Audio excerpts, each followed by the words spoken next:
Have we announced that people can take the Flex test on the Demon? You just did. Yeah, Big news. big news. I just can't remember if we've done that on the show or not. But anyways, all we've done is we've taken the 4-section tests that are official, the 93 that are in there, and we've said, okay, let's get rid of the second logical reasoning section. It's now a Flex test, and we have a Flex conversion score that it produces for you, thanks to Jackson's work. Yeah, Jackson is awesome at that type of shit. By the way, our methodology for how we converted the previous 4-section scoring scale to the Flex scoring scale. It's very complicated. Yeah, it's proprietary, it's Scientific secret. proprietary model so that we could create official LSAT-Flex tests. No, I'll tell you what we did. We dropped one of the sections of LR and we multiplied the scoring scale by 75%. The LR section is roughly 25% of the questions on the test. And so if we're dropping 25% of the questions on the test, then we have to reduce the scoring scale down to 75% of what it was before. And now we have an official LSAT-Flex practice test. This is as close as you can possibly get, Ben, to an official LSAT-Flex. There's actually no such thing as an official LSAT-Flex. But we did do that, just to clarify for everybody, we did do that for every test. So every test has its own scale, and we adjusted all of those scales. So every test that you take in the Demon will give you an LSAT-Flex score based on the official score conversion chart for that test. So it's as close as you can get. Do you think we'll ever stop saying flex? Do you think they'll ever go back? Well, I was thinking about that the other day. I do feel like they need to figure out how to test experimental sections, right? Because this is actually was coming up in Demon 2.0. There's this question: wait, do we need a 5th section? And it's like, maybe we don't need a 5th, but if they got to introduce experimentals sometime, otherwise they're not going to be able to create new tests. Yeah. If they, once again, they should have gone computer adaptive in the first place, where they would just be giving you one question at a time. If they had done that, they could easily sneak in questions that don't count. In experimentals, right? Just right in the middle. They just feel like, oh, here you go. Here's a question that doesn't count, and we can just test that question, and then just move forward. You'll have no idea which ones don't count, and they could have done that, but instead they did not. I was yelling about it again last night in class, though, Ben. It's so bizarre to me that they just decided, they had decades of 2 sections of LR, 1 section of reading comp, 1 section of games. And presumably they did that based on some reason, right? Like there had to be some rationale for why LR was half of the test for decades, literally decades. And then COVID comes and they have to scramble to offer an online version of the test.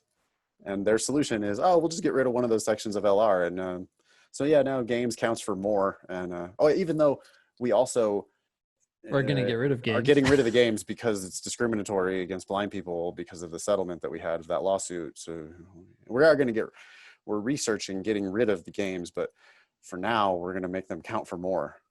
Yeah. They're going to go out with a bang. We're going to get our money's worth. Maximum discrimination in the time we have to continue discriminating. We have to maximize. I don't know. It's just kind of a bizarre solution that they found. No sign of going back to live in-person LSATs, right? I mean, right now, I heard you the other day guarantee that the October test was going to be Flex.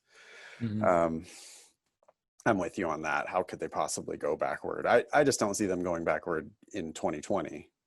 And I don't think there's any reason to suspect that we're going to change back in 2021 either. Do they really want to go back to coordinating the shipment of Microsoft Goes all over the country tablets, dude, and the world? What else are they going to do with those tablets? They need to, Yeah, but it's still better if it's a sunk cost, right? So it's still better for them to turn around and sell them than to pay for shipment. Yes. Oh, if I were them, I'd be like, I don't want to deal with that ever again. Thank Right. God for ProctorU. Or make Yes. their own Proctor. I don't know. If they don't like ProctorU, come up with their own system and start offering computer adaptive. And if they did computer adaptive, then they could also get rid of the cheating problem. Right. Yeah. And you could administer it at any time. Say, hey, there's a test. Good luck. Yeah. Ideally, everybody would be taking different tests. Computer adaptive would solve that. Or everybody would be taking it at the same time. I mean, I guess ProctorU probably has limitations to, their head count or whatever. They just don't have that many remote proctors, so they have to spread it out throughout the week. But when we have people taking the test a full week before other people taking the test, and it's the same test, obviously some people are going to cheat. Well, here's one more argument for bringing it in-house, right? When they did the test all over the world at the same time, they had proctors all over the world. Surely it's easier. To get online proctors. Right. And just have them watch 25 people. I don't know. They make decisions that don't make any sense to me. Ready for this next email? Oh, one of ours questions here was, if LSAC changes the test to Flex, they said it has to become undisclosed. Why? I agree with you. There is no good reason why they, if they were going to disclose the test, why can't they continue to disclose the test? I think what's happening is they're just moving very slowly on creating new questions, probably, and they're trying to keep everything private so that they can use it again. Yeah. That's my guess, but I mean, God, really, their world would be so much. They wouldn't have to come up with 100 questions every time with computer adaptive. I just can't get off of this topic. They could use the 9,300 questions they already wrote and just create a computer adaptive test bank that pulls from those questions. And hey, if a candidate memorizes all 9,300 of the released questions, good on them. I mean, that's like, you should get a perfect score if you memorize 9,300 LSAT questions.